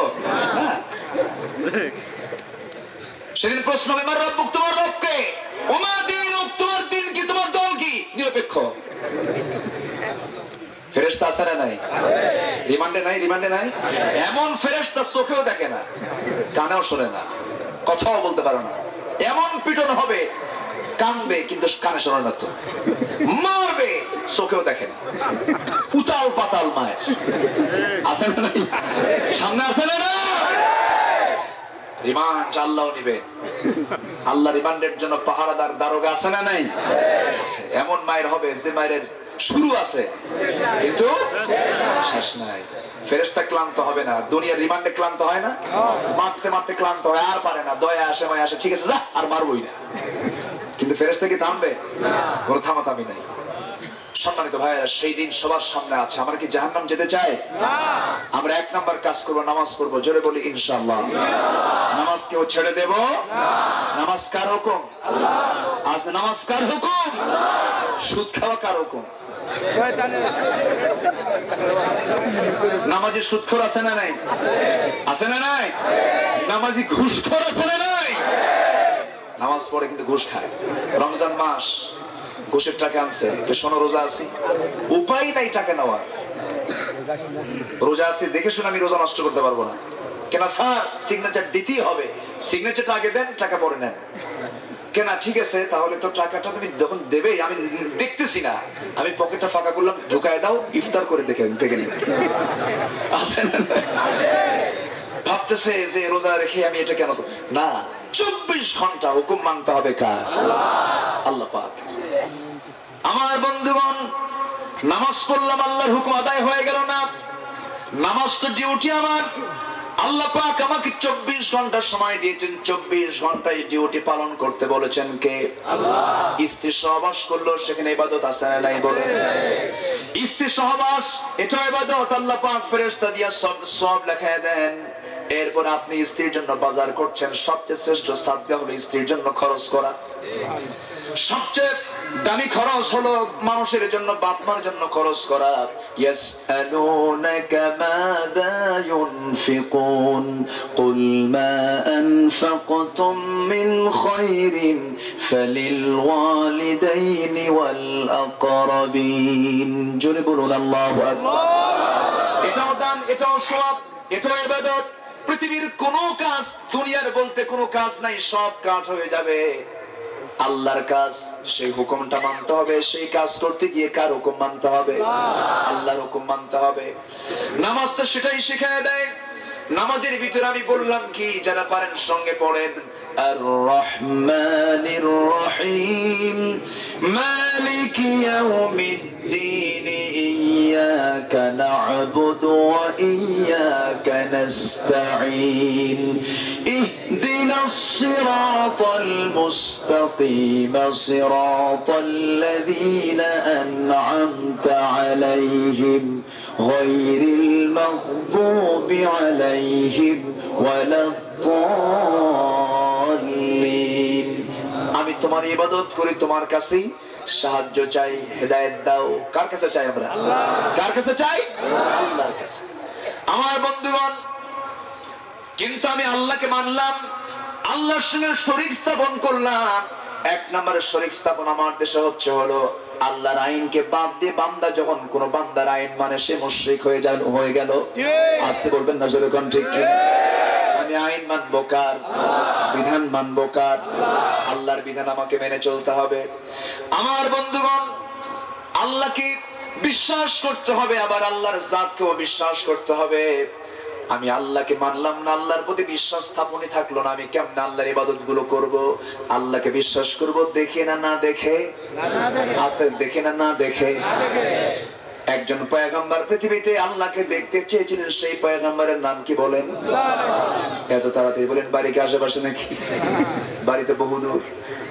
আল্লাহকে দেখতে চাইলেন কেন? দেখতে চাওয়ার মূল কারণ হলো তিনি বারবার আল্লাহর সঙ্গে কথা বলতেন। কাল্লামাল্লাহু মূসা তাকলিমা। কিন্তু আল্লাহকে বলছেন একদিন, আল্লাহ এত কথা বলো, তুমি তো দেখা তো দাও না। আল্লাহ বলছেন, লান তারানি, আমাকে কখনো দেখতে পাবে না। আল্লাহ আমি তোমারে দেখবই। হর্ষই লাগাই দিলেন। উনি যা বলতেন কইরা ছাড়তেন। আল্লাহ আমি তোমাকে দেখবই। আল্লাহ বললেন, আসো তোর পাহাড়ে আসো। তোর পাহাড় ছিল তার বাড়ি থেকে 800 মাইল দূরে। কত মাইল দূরে? আল্লাহ বলে, আল্লাহ তুমি আমার সঙ্গে মশকরা করো। 800 মাইল দূরের পাহাড়ে তুমি নাম নিলা, আশেপাশে এতগুলো পাহাড় ছিল, তোমার লক্ষণ তো ভালো না। আমি মুসা ছেঁচড়া কম না, আমি দৌড়ে দৌড়ে আমি তোমাকে দেখার জন্য তোর পাহাড়ে যাবো। যেরকম সুবহানাল্লাহ। এরপরও দেখতে পেয়েছেন নাকি? দেখতে পান নাই। চর্মচক্ষু দিয়ে আল্লাহকে দেখা যাবে না। এই চর্মচক্ষু দিয়ে আমরা কপালকে দেখতে পাই না। এই চর্মচক্ষু দিয়ে আমরা পিঠকে দেখতে পাই না। এই চর্মচক্ষু দিয়ে আমরা 1 মাইল দূরের কোনো কিছু দেখতে পাই না। এই চর্মচক্ষের একটা লিমিটেশন আছে। এই চর্মচক্ষু দিয়ে বান্দা আল্লাহকে কখনো দেখতে পারবে না, কিন্তু অনুভব করবে। যেরকম সুবহানাল্লাহ। নাস্তিকরা আমার নবীর ইন্তেকালের মোটামুটি 80 বছর পর, 90 বছর পর ইমামে আযম হানিফা রাহমাতুল্লাহ আলাইহি যখন ছোট মানুষ, ওই সময় নাস্তিকরা এক জায়গায় হয়ে আল্লাহর সম্পর্কে 5টা প্রশ্ন তারা খাড়া করেছিল। আলেমদেরকে ডাক দিয়ে বললো, তোমরা 5টা প্রশ্নের জবাব দিলে আমরা মুসলমান হয়ে যাব। 1 নাম্বার, আল্লাহ এখন কি করে? নাম্বার 2, আল্লাহর আগে কে ছিল? নাম্বার 3, আল্লাহ যে আছে বুঝবো কেমনে? নাম্বার 4, আল্লাহ সবকিছু একে দেখে কেমনে? নাম্বার 5 হলো মুসলমানদের পয়গম্বর আসমানের কোন দরজায় মেরাজ করেছে? এই 5টা প্রশ্ন যখন করলো, সমস্ত আলেম উলামা এই 5টা প্রশ্ন শোনা মাত্রই তার আশ্চর্য হয়ে গেল। এই 5টা প্রশ্নের জবাব আমরা দেব কেমনে? সঠিক ডাইরেক্ট কোন উত্তর তো কোরআন হাদিসে কোথাও পাওয়া যাবে না। সব চোখ মেরে গেল, কেউ জবাব দিতে পারতেছে না। আবু হানিফা রাহমাতুল্লাহের কানে যখন সংবাদটা চলে গেল, শোনার সঙ্গে সঙ্গে, তার বয়স মাত্র 13 বছর, কিন্তু 13 বছর হলে কি হবে? সেই সময় তিনি 1 লক্ষ হাদিস তিনি মুখস্থ করেছেন।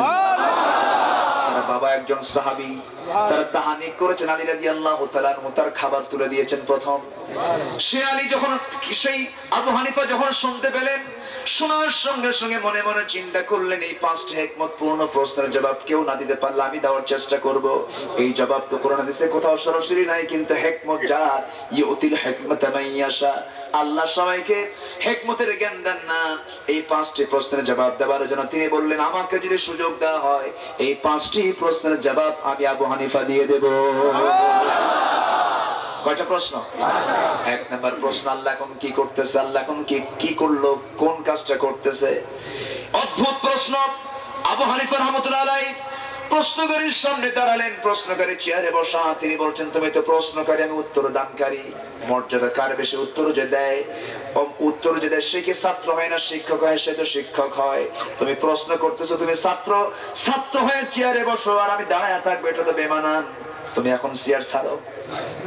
আবু হানিফার এই কথার যুক্তি কি খণ্ডন করতে পারবে নাকি? আস্তে করে চেয়ার ছাড়লো, উনি গিয়ে চেয়ারে বসলেন। এখন প্রশ্ন 1 নাম্বার, কি প্রশ্ন? আল্লাহ এখন কোন কাজটা করলো? তোর মতো বেকুব রে, কান ধরে চেয়ার থেকে নামায় আমার ওই চেয়ারে বসায় দিল। আস্তে কোন সুবহানাল্লাহ, এরকম সুবহানাল্লাহ। যেমন প্রশ্ন তেমন জবাব। নাম্বার 2 হলো, আল্লাহর আগে কে ছিল? সঙ্গে সঙ্গে তার সেই আয়াতের কথা মনে হয়ে গেল, হুয়াল আউয়ালু ওয়াল আখিরু ওয়াল যাহিরু ওয়াল বাতিন ওয়া হুয়া বিকুল্লি শাইইন আলিম। তিনি বললেন, অঙ্ক কে জানে ভালো? আমার কাছে আসো। বলতেছে, 1 থেকে গণনা করো, 1 2 3 4 5 6 7 8 9 10, উল্টা করে গোনো, 10 9 8 7 6 5 4 3 2 1। এর আগে নাই, আমার আল্লাহর আগেও কেউ নাই। সুবহানাল্লাহ। আস্তে কোন সুবহানাল্লাহ, আওয়াজে সুবহানাল্লাহ। এই হিকমত কে দেন? আল্লাহ। আস্তে বলবেন না, কে দেন? আমার দেশে নাস্তিকরা বুক উঁচু করে হাঁটে। তবে একদিন বাংলাদেশের সময় আসবে, টুডে এন্ড টুমরো, একটা নাস্তিকের বাচ্চা পাওয়ার জন্য একটা গর্ত খুঁজে পাবে না। সেই দিন আসবে, জোরে বলি ইনশাআল্লাহ। মাননীয় প্রধানমন্ত্রীকে আমি ধন্যবাদ জানাই। একজন ক্যাবিনেট মন্ত্রী, 5 মন্ত্রীর সাবেক লতিফ সিদ্দিকীকে দল থেকে বহিষ্কার করে, মন্ত্রিত্ব থেকে অপসারণ করে, সংসদের সদস্য পদ থেকে বহিষ্কার করে দেওয়া হয়েছে। তাকে ধন্যবাদ। আরো ধন্যবাদ দেব এই জাতীয় নাস্তিকদেরকে ধরে যদি ফাঁসির কাজটা ঝুলিয়ে মারা হতো। ঠিক কিনা? নাস্তিকরা কেউ পছন্দ করে না। কে পছন্দ করে? আমার তো মনে হয় তার বউর আরো বেশি অপছন্দ করে। কারণ নাস্তিকদের চরিত্র ঠিক নাই তো। আজ থেকে না আছে, ওরা কয় মানুষ তো গরুর মতো। মানুষ কিসের মতো? গরুর মতো। গরুর যেমন ন্যাচারাল চলাফেরা করে, যাকে ভালো লাগবে সে তাকে নিয়ে থাকবে। ওদের কোনো হালাল হারাম নাই, কোনো ন্যায় অন্যায় নাই।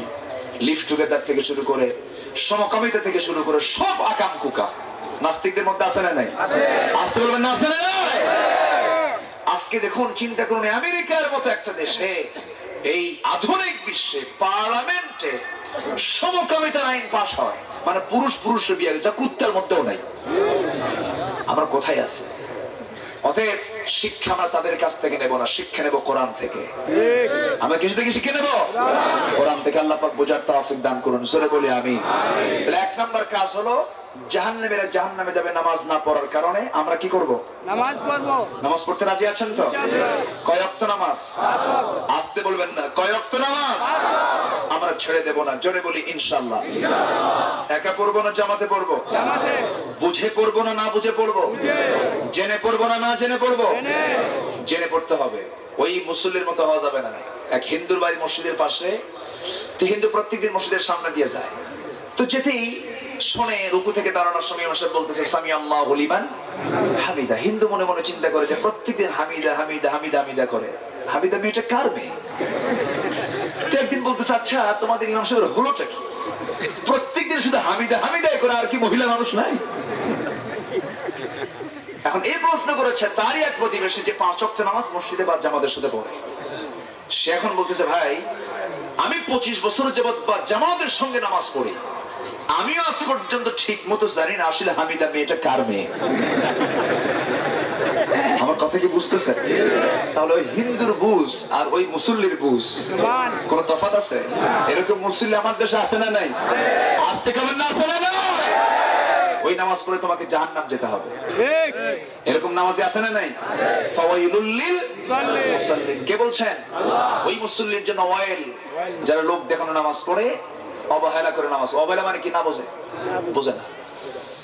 আমার কথা কি বুঝতে পারছেন আপনারা সবাই? আমার ভাষা কি বোঝা যায়? সিলেটে আসলে একটু ভয় লাগে। আপনারা যখন বলেন তখন, আপনারা যখন মাপ করেন তখন আমি বুঝি না। মাত বোঝেন তো? মাত করে এলাকায় তো কথাকে মাত বলে, তাই না? আবার গতকালকে ছিলাম কক্সবাজার, আল্লাহ ওরা যখন গল্প করে আমার মনে হয় মালাকুল মউত বুঝবে। এত জটিল ভাষা। এক মুসল্লি, এক শ্রোতা, আমি মাহফিল শেষে বলতেছি, হুজুর ভাই শেষ করে দেই। একজন দাঁড়ায় বলে, হুজুর আর ফজর লইতে থাকো। আমি আর বুঝি না, বললাম চাচা ভালো করে কর। আরেকজন বোঝাচ্ছে, হুজুর ফজর পর্যন্ত থাকতে রাজে, আর ফজর লইতে থাকো। এই ভাষাগুলো কে দিয়েছেন? ভাষাগুলো কে দিয়েছেন? গত 19 তারিখে না 18 তারিখে আমার প্রোগ্রাম ছিল ত্রিপুরা। ত্রিপুরাতে পাশে, ত্রিপুরা কিন্তু মৌলভীবাজারের পাশে কিন্তু ত্রিপুরা। ত্রিপুরায় আমার মাহফিল ছিল। ত্রিপুরার ভাষাটা আপনাদের ভাষা সেম। হুজুর আড্ডা বড্ডা, মানে আসেন বসেন। আমি কই এই তো আমি তো সিলেটে চলে আসছি। হুজুর আমাদের ভাষার সাথে আপনাদের সিলেটের ভাষার প্রচন্ড মিল আছে, পুরা সেম সেম। ত্রিপুরা ভাষার সাথে একটা বিশাল মিল আছে। এই ভাষাগুলো কে দিয়েছেন? আসতে বলেন, কে দিয়েছেন? ভাষার মালিক কে? কোরআনটাও কে দিয়েছেন? সব ভাষার মানুষ কোরআন বোঝে না। কোরআন কিন্তু কঠিন না, কোরআন সহজ। আপনার সিলেটের ভাষা যদি আমি আয়ত্ত করতে চাই, 1000 বার চেষ্টা করি, আপনি বুঝবেন এটা মেড ইন সিলেট না, এটা অন্য এলাকার লোক। মার পেট থেকে জন্ম না নেওয়া পর্যন্ত আমি সিলেটের ভাষা পূর্ণ আয়ত্ত করতে পারবো না, কিন্তু কোরআন আয়ত্ত হয়। আলহামদুলিল্লাহ বলবেন না? বড় প্রমাণ, আমার দেশের হাফেজরা গোটা পৃথিবীর মধ্যে ফার্স্ট হয়। মিডল ইস্ট পারে না, সৌদি আরব পারে না, মক্কা মদিনা পারে না বাংলাদেশের কারির সাথে। আলহামদুলিল্লাহ বলবেন না? তাহলে এই কোরআনকে পৃথিবীর প্রত্যেকটা জিহবার সঙ্গে লেবেল করেছেন। আল্লাহু আকবার। অতএব কোরআন শিখবো সবার আগে, জোরে বলি ইনশাআল্লাহ, জোরে বলি ইনশাআল্লাহ। নামাজ পড়তে হয় কি দিয়া? কি দিয়া? আমার বন্ধুগণ, নামাজ ছেড়ে দেওয়া যাবে না, নামাজ বাদ দেওয়া যাবে না। আমি আপনি দুনিয়া থেকে বিদায় হয়ে যাব, বিদায়ের পর সর্বপ্রথম ইন্টারভিউ হবে কিয়ামতের দিন। নামাজ নিয়ে, তোমার নামাজটা কোথায়? তোমার সালাতটা কোথায়? নামাজ পড়তে হবে 5 ওয়াক্ত নামাজ, 1 ওয়াক্ত কাজা করা যাবে না। আমার নবীর জীবনের শেষ সময় পর্যন্ত 1 ওয়াক্ত নামাজ কাজা হয়েছে এমন কোন রিপোর্ট ছিল না তার। নবীজি দুনিয়া থেকে বিদায় হয়ে যাবেন, হযরত আয়েশা বর্ণিত হাদিস, রাসূল দুনিয়া থেকে বিদায় হয়ে যাবেন, বিদায় লগন যখন চলে এসেছে নবীর সামনে, হযরত আয়েশা বলছেন, হুজুর আপনি কি যেন বলতে চাচ্ছেন? আয়েশা, শরীরটা ভালো যায় না, তোমার উরুটা বিছায় দাও, তোমার উরুতে একটু মাথা রেখে আমি ঘুমাতে চাই। উরুতে মাথা রাখলেন, ঘুমিয়ে পড়লেন, কিন্তু ঘুম আসে না, কপাল তার ঘর্মাক্ত হয়ে যায়। বলছেন, আয়েশা প্রচন্ড জ্বর, খিঁচুনি উঠতেছে, আমার মাথায় একটু পানি ঢেলে দাও। পানি ঢেলে দেওয়া হলো। আয়েশা বলেন, আমি তার মাথায় পানি ঢেলে দিলাম, চুলটা মাসিদি করে দুই পাশে ছেড়ে দিলাম। এরপরে বলছেন, আয়েশা রে মুখ যেন কেমন দুর্গন্ধ মনে হচ্ছে, একটা মেসওয়াক এনে দাও তো। হযরত আয়েশা বলেন, নবীজি আমার উরুতে মাথা রেখে বালিশ বানায় শুয়ে আছেন, আমি কেমনে দাঁড়াবো? আমার ভাই আব্দুর রহমানকে ডাক দিচ্ছা, ভাই আব্দুর রহমান একটা মেসওয়াক এনে দাও। বুখারী শরীফের হাদিস এটা এসেছে। আব্দুর রহমান ইবনে আবু বকর একটা মেসওয়াক এনে দিলেন। আমি সেই মেসওয়াকটা হাতের মধ্যে নিয়ে দেখলাম মেসওয়াকের আগাটা একটু শক্ত মনে হলো। আমি আমার শক্ত দাঁতে চাবায়া চাবায়া নরম করে দিয়া নবীর মাথা নবীর হাতে যখন দিয়ে দিলাম, আমার নবী মেসওয়াকটা হাতের মধ্যে নিয়ে নিলেন। মেসওয়াকটা হাতের মধ্যে নিয়ে মেসওয়াক শুরুর পূর্বে আমি যখন চাবায়া চাবায়া নরম করে দিয়েছি, ওই নরম করে দেওয়ার সময় কিছু থুতু মেসওয়াকের আগায় জমা হয়েছিল। সেই থুতুগুলো আমার নবী মেসওয়াক করার পূর্বে চুষে চুষে পান করছেন আর মুস্কি মুস্কি হাসি মারতেছে। আমি আয়েশা নিজেকে ধন্য মনে করি, রাসূল তার জীবনের শেষ সময় আমার হক আদায় করতে বলেন নাই। এরপর রাসূল মেসওয়াকটা সম্পূর্ণ করলেন। বলছেন, আয়েশা মুখটা দুর্গন্ধ রাখা যাবে না, কারণ এই মুখে কার নাম? আসতে বলবেন না, কার নাম? আমার নবীজি মেসওয়াক সম্পূর্ণ করলেন। এরপরে বলছেন, আয়েশা আমি মনে হয় দুনিয়া থেকে বিদায় হয়ে যাব, আমার কলিজার টুকরা মেয়েটা কোথায়? আমার ফাতিমা কোথায়? ফাতিমাকে না দেখলে আমার কেমন যেন ছটফট মনে হচ্ছে, আমার ফাতিমাকে ডাক দাও। দরজা খুললেন, দরজা খুলে নবীর সামনে যখন দাঁড়ালেন, রাসূল দেখতে পেলেন ফাতিমার চোখে অশ্রু পূর্ণ হয়ে আছে। আমার রাসূল বলছেন, আয়েশা ওরে ফাতিমা এইদিকে চলে আসো। কাছাকাছি নিলেন, কানের মধ্যে মুখ ঢোকায় দিলেন। হযরত আয়েশা বলেন, কানে কানে কি যেন বললেন, শুধু এতটুকু বুঝতে পারলাম।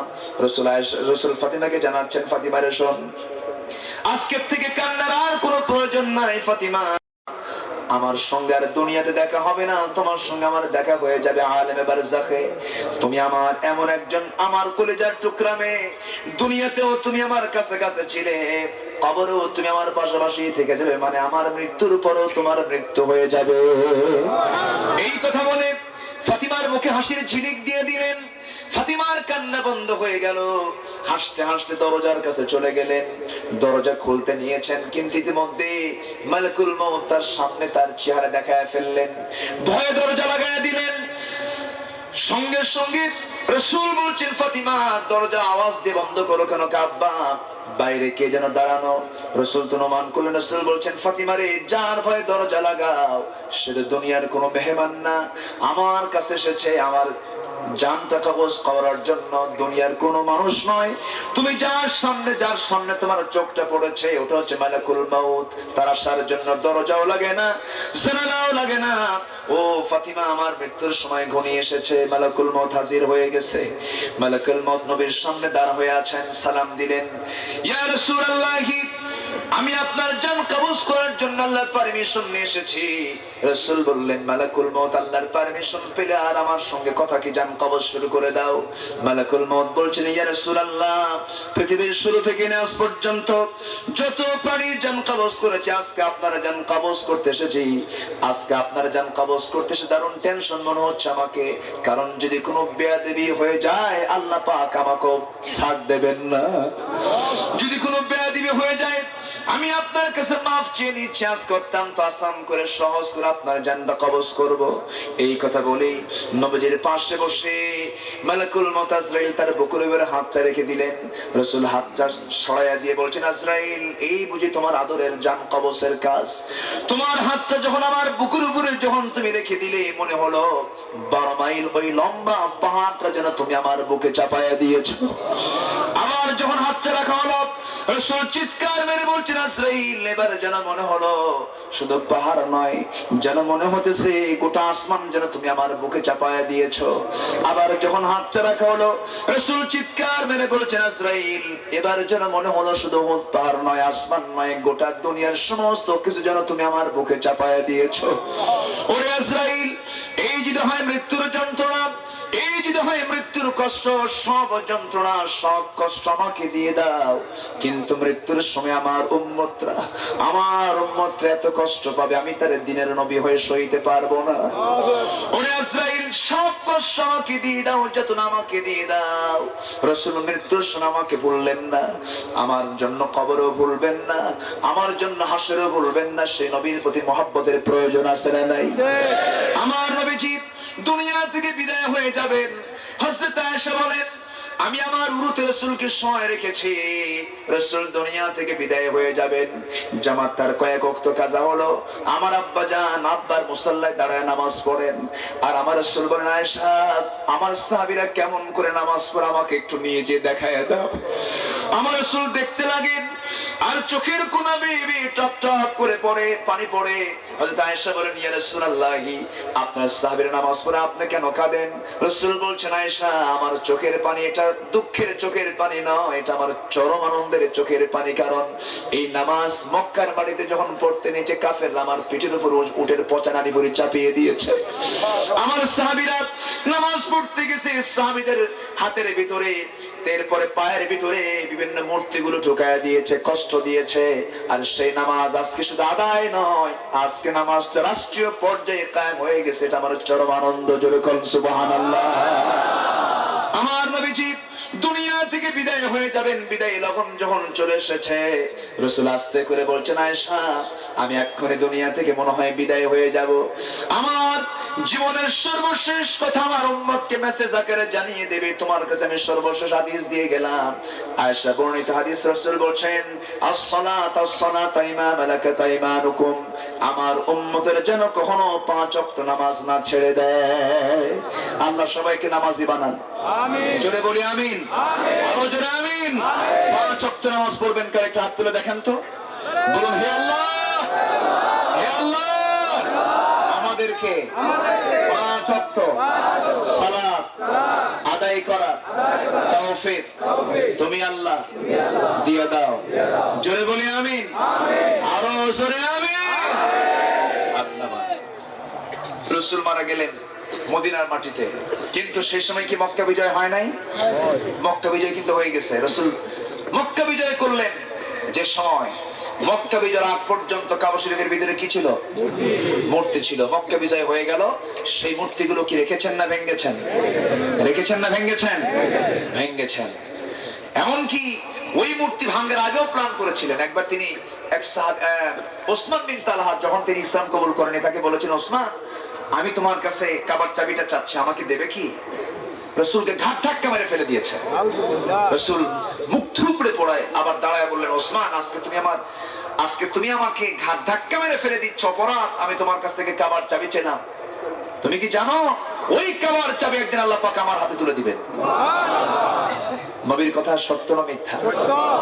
ওসমান বিন তালহা মনে মনে চিন্তা করতেছে, মুহাম্মদ যা বলে এটা তো কখনো বৃথা হবে না, অবশ্যই তার হাতে আসবে। বলতেছে কানে কানে, শোনো দিচ্ছি চাবি, কিন্তু আবু জেহেল যেন না জানে। আমার কথা কি বুঝতেছেন? আমার বিশ্বাস টুরিয়ান টুমরো বাংলার জমিন আল্লাহর দিন কায়েম হবে। গোটা পৃথিবীতে তৃতীয় বৃহত্তম মুসলিম জনপদ বাংলাদেশ, সম্ভাবনাময় বাংলাদেশ। এদেশের মানুষ আলেমদের জন্য, কোরআনের জন্য বুকের বুতাম খুলে দেয়। ইসলাম কায়েম হবে, জোরে বলি ইনশাআল্লাহ। ইসলাম কায়েম হলে কি আমাদের হিংসা আছে? ইসলামের সঙ্গে আমাদের কোনো হিংসা আছে? আমরা সবাই চাই। সূর্য কার? আল্লাহ। সূর্য তো সবার জন্যই, আল্লাহ তো আছে। সূর্য কি কোনো দলের না সবার? ইসলাম কার? সবার। ইসলাম কায়েম হলে কোনো দুঃখ আছে? ইসলাম বাংলার জমিনে কায়েম হোক, সবাই কি চায়? আল্লাহ কবুল করুন, জোরে বলি আল্লাহুম্মা আমিন, আরো জোরে আল্লাহুম্মা আমিন। সম্মানিত ভাইরা, সম্মানিত বন্ধুগণ, সে রাসূল বললেন, তুমি কি করো, আমাকে চাবিটা দিবা? সে বলতেছেন দেবো, কিন্তু নেতা যেন না জানে। নেতাকে? আবু জেহেল যেন না জানে। কাছে ঠিক আছে, জানবে না। চাবিটা নিলেন, তালাটা খুললেন, ভিতরে ঢুকেই দেখেন 360টার মধ্যে, মাথা গেছে ঘুরা। আমার বাপ ভাঙছে, আমিও ভাঙবো। কি আমার কথা কি বুঝতেছেন ভাই? আমাদের বাপকে, আমাদের বাপকে বাপ বলতেছে, বাবা বাপ তো মূর্তি বানাতো, আজার কি বানাতো? মূর্তি বানাতো। তো ই বলে মানে যেটাতে করে মূর্তিগুলো নিয়ে আসতো ওটাকে এলাকায় কি বলে? টুকরি না? কি বলে? টুকরি। টুকরি, আচ্ছা। যেটাই বলুক, ঝাঁকা বলে, টুকরি বলে, এক একটা এলাকার এক একটা শব্দ। তো বিশাল বড় পাত্রে টুকরিতে মূর্তিগুলো নিয়ে আসতে বললো যে বাবা আমি তো এগুলো বানাইছি, তুমি এগুলো নিয়ে আসো। ইব্রাহিম আলাইহিস সালাম মনে মনে ভাবলেন যে এই মূর্তি আব্বা বানায়, কোনো কথাও কয় না, আওয়াজও নাই, কিছু নাই, ভেঙ্গে চুরমার, সব ভেঙ্গে চুরমার করে বাড়িতে এনে হাজির করছে।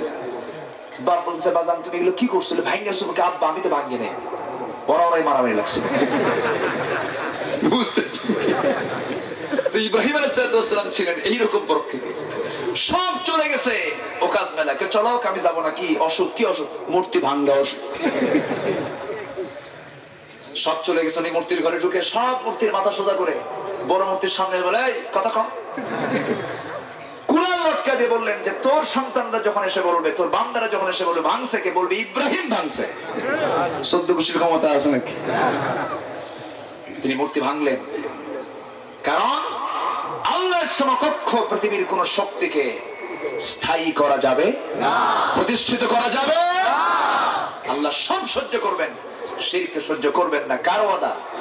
আল্লাহর ওয়াদা।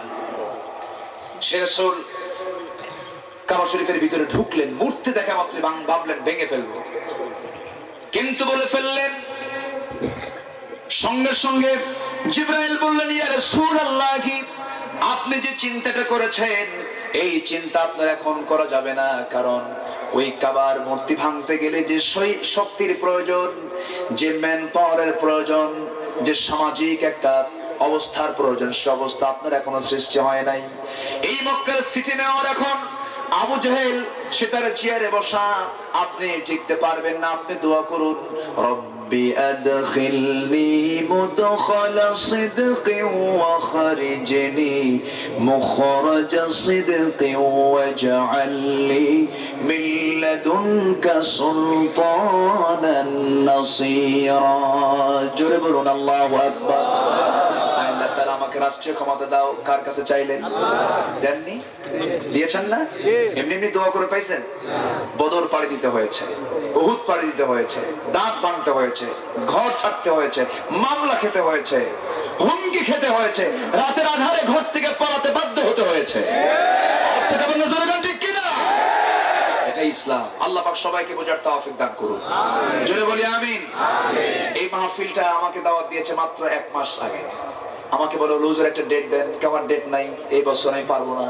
হুজুর আপনি যখন পারেন তখন দেন। তো বললাম মাগরিব পর। হুজুর তাই দেন। আমার আজকে মাহফিল আছে হলো রাজনগরে, আমাকে যেতে হবে। এই মাহফিলটার নাম হচ্ছে রেডিমেড মাহফিল। রেডিমেড বুঝলেন কি? আগামীকালকে ঈদ, আজকে পাঞ্জাবি কেনা দরকার। বানাবেন না কিনবেন? বানানো যাবে? সময় কোনো টেলার্স তো নেবে না। এখন মার্কেট থেকে একটা পাঞ্জাবি কিনে এনে ঈদটা পাড়ি দিতে হবে। তো আজকের মাহফিলটা হচ্ছে রেডিমেড মাহফিল। মানে জাস্ট শুধু আমি সম্মতি দিয়েছি ভাই আমি যাব, পুরোপুরি হক হয়তো আদায় হবে না এবছর, আগামীতে আমি দেখবো ইনশাল্লাহ। কাছে হুজুর তাই করে। তো আমি যতটুকু হয়েছে আলোচনা আমার মনে হয় বলি আলহামদুলিল্লাহ। আওয়াজটা খুব স্লো হলো, মনটা খারাপ হলো নাকি? আবার আলোচনা চালাবো? চালাবো? এবছর না সামনে বছর? আমার সেখানে কথা বলার সময় হচ্ছে 9টায়। সব দিকে আমি মাগরিব পড়ে ওঠার কথা, আসতে একটু দেরি হলো। শাহেদ ভাইয়ের সঙ্গে আসতে একটু দেরি হয়ে গেছে, একটু খাইলাম। গতকালকে ছিলাম আমি কক্সবাজার, বিমান টিকিট ছিল, সেই বিমানের টিকিটটা আমি মিস করছি। অল্পের জন্য বিমান মিস হয়ে গেছে। এরপর আবার বাই রোডে চলে আসছি।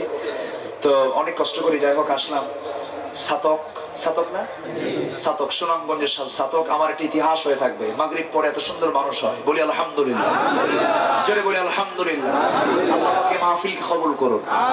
এই মাহফিলকে প্রত্যেক বছর আঞ্জাম দেওয়ার তৌফিক দান করুন। সম্মানিত ভাইয়েরা, মাহফিল হবে, মাহফিল যে বন্ধ করবে আমি মনে করি না সেই লোকটা ভালো মানুষ। মাহফিল চলবে, আমরা হিংসাত্মক মনোভাব ছেড়ে দেই, আমরা উদার হই। আল্লাহ কবুল করুন। জোরে বলি আল্লাহুম্মা আমিন। আরো জোরে আল্লাহুম্মা আমিন। সম্মানিত ভাইয়েরা, মা বোন নাকি মাহফিল আছে নাকি? বাড়িতে আছে। মা বোনদের জন্য পৃথক করে তাদের এরকম প্যান্ডেল করে সামিয়ানা করে মাদের জন্য বসার সুযোগ করা দরকার। প্রজেক্টরের মাধ্যমে তারা যেন অনুষ্ঠানগুলো যেন তারা অনুভব উদযাপন করতে পারেন, দেখতে পারেন, শুনতে পারেন এমন পরিবেশ। মাদের জন্য ইসলাম বোঝার দরকার আছে না নাই? আমি তো মনে করি মাদের বেশি দরকার। সব আমরা কার্পেটে ছিলাম, মা ঠিক আমি ঠিক, এই জন্য মাকে ঠিক করা দরকার। এই জন্য মাদেরকেও ইসলাম বুঝতে হবে। আল্লাহ পাক মাদেরকে বোঝার তৌফিক দান করুন। সম্মানিত ভাইরা, যতটুকু হয়েছে বলি আলহামদুলিল্লাহ, দোয়া করি।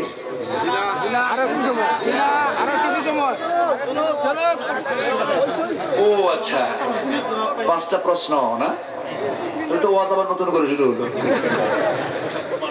এত সুন্দর মানুষ। চেয়ারম্যান সাহেব কি আসছে আজকে মাহফিল? রাস্তায় থাকলে তো মাহফিল শেষ হয়ে যাবে মনে হয়। আচ্ছা, যাই হোক, খুব সুন্দর, এত সুন্দর ভরা একটা মাহফিল। আমি সবার কাছে দোয়া চাই, সবাইকে আমার জন্য দোয়া করবেন। আমার মন চাচ্ছে আমি আরো 3 ঘন্টা কথা বলবো, কিন্তু আমার দুটো মাহফিল হচ্ছে আমার 2 চোখের মতো। কোন চোখের দাম বেশি কম? ডান চোখ না বাম চোখ? 2 চোখ। আকাশে পাখি ওড়ে কয় ডানা দিয়া? না 1 ডানা দিয়া? 2 ডানা দিয়া। আমাকে 2 ডানা ভর করে আমাকে চলতে হচ্ছে। আমি বুঝতেছি আপনাদের একটু কষ্ট হবে, অনেকে হয়তো এখন আসতেছে মাহফিলে, কিন্তু এখন আসতেছে, কিন্তু অনেকে আসতেছে। আসলে আসার সময় আমি আলোচনায় উঠে গেছি। তো যাই হোক, আমাকে যেহেতু অনুরোধ করেছেন যে আরো 3টা প্রশ্নের জবাব আপনি দিয়ে দেন, আমি এক কথাই দেব, ব্যাখ্যায় দেব না, শর্ট করে বলি। নাম্বার 3, আল্লাহ যে আছে বুঝবো কেমনে? প্রশ্ন করাও সেটা, থাপ্পড় মারাও সেটা। প্রশ্ন করে কে থাপ্পড় মেরেছেন গালে, কিন্তু মৃদু আঘাত করেছেন, মৃদু থাপ্পড় মেরেছেন। তো বলছে আমার থাপ্পড় মারলা কেন? থাপ্পড়ের মধ্যে দিয়ে জবাব দিয়ে দিছি। কেমনে? আমি তোমাকে থাপ্পড় মেরেছি, তার প্রমাণ কি? চিহ্ন আছে কিনা? চিহ্ন নাই। তাহলে তুমি বুঝলা কেন? কি আমি যে ফিল করতেছি, অনুভব করতেছি, কে আল্লাহ আছে দেখা যাবে না, বুঝতে হবে। নাম্বার 4, আল্লাহ একা পৃথিবীর সবকিছু দেখে কেমনে? সঙ্গে সঙ্গে তিনি বললেন আল্লাহ দেখেন। একটা ঘরের মধ্যে ওনাকে ঝুঁকিয়ে নিয়ে উনি বললেন যে একটা বাতি জ্বালাও। বাতি জ্বালালেন। এই বাতির চোখ, এই বাতির আলোটা চতুর্দিকে কি বিকিরণ করছে? হ্যাঁ। এই বাতির চোখ কয়টা? এই বাতির তো কোনো চোখ না, সব দিকে চোখ। আল্লাহর চোখ সব দিকে। সুবহানাল্লাহ। নাম্বার 5, মুসলমানদের নবী আসমানের কোন দরজা দিয়ে তিনি মেরাজ করেছেন? দরজাটা ঠিক নাকি? মানে ওরা দরজা চলবে। উনি বললেন যে আচ্ছা একটা ডিম নিয়ে আসো। ডিম নিয়ে আসা হলো। বললেন যে এই ডিমের ভিতরে বাচ্চা আছে, 21 দিন পর এই বাচ্চাটা এই ডিমের কোন দরজা দিয়ে বের হবে? কিন্তু কোন দরজা নাই, যেদিক দিয়েছে সেদিক দিয়ে বের হবে। আল্লাহ পাক যেদিক দিয়েছে সেদিক দিয়ে রাসূলকে তার কাছে নিয়ে চলে গেছে। সুবহানাল্লাহ। এই 5টা প্রশ্ন উত্তর হয়ে গেল, আমার ওয়াজও শেষ হয়ে গেল। খুব সুন্দর। অনেক মা বোন মনে হয় আসছেন, মা বোনরা আসছেন অপেক্ষায়। মাদের জন্য নামাজের দরকার আছে না নাই? আছে। 4টা কাজ যদি মেয়েরা না করে, স্বামী তার স্ত্রীকে মারতে পারে। কটা কাজ না করলে? খুব জোরে বলেন, মারবেন টারবেন নাকি? লক্ষ্য খুব খারাপ মনে হচ্ছে। 4টা কারণে মারা যায়। কয়টা কারণে? 1 নাম্বার, যদি নামাজ না পড়ে। কি না পড়ে? যদি রোজা না রাখে, স্বামীর সৎ আনুগত্য না করে।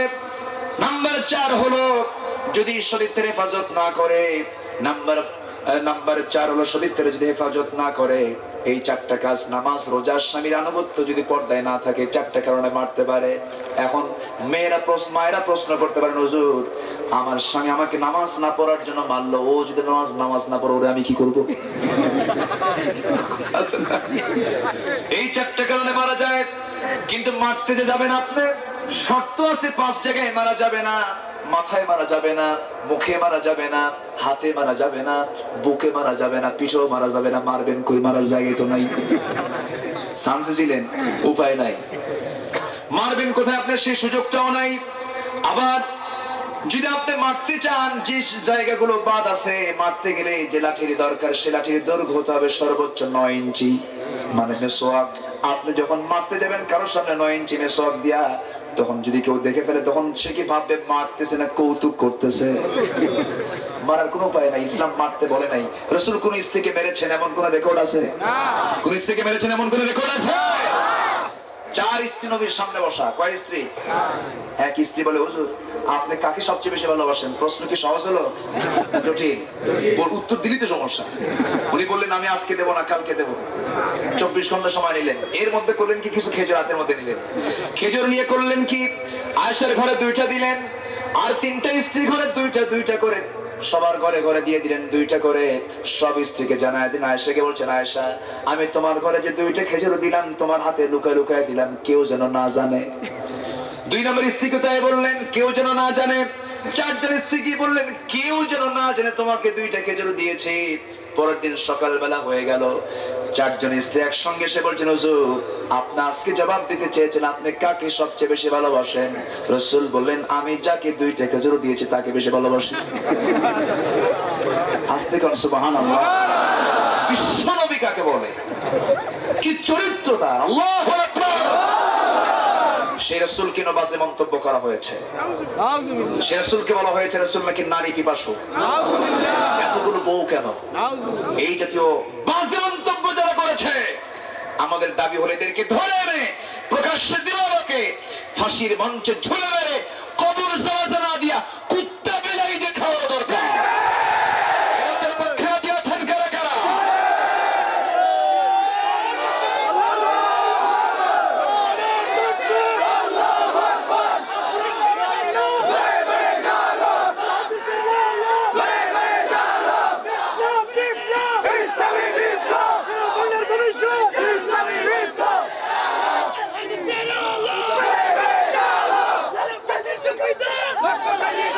আল্লাহ সবার হাতকে কবুল করুন, জোরে বলুন আমিন। সবাই বলে আস্তাগফিরুল্লাহ রাব্বি মিন কুল্লি যামবি ওয়া আতুবু ইলাইহি ওয়া লা হাওলা ওয়া লা কুওয়াতা ইল্লা বিল্লাহিল আলিয়্যিল আযীম।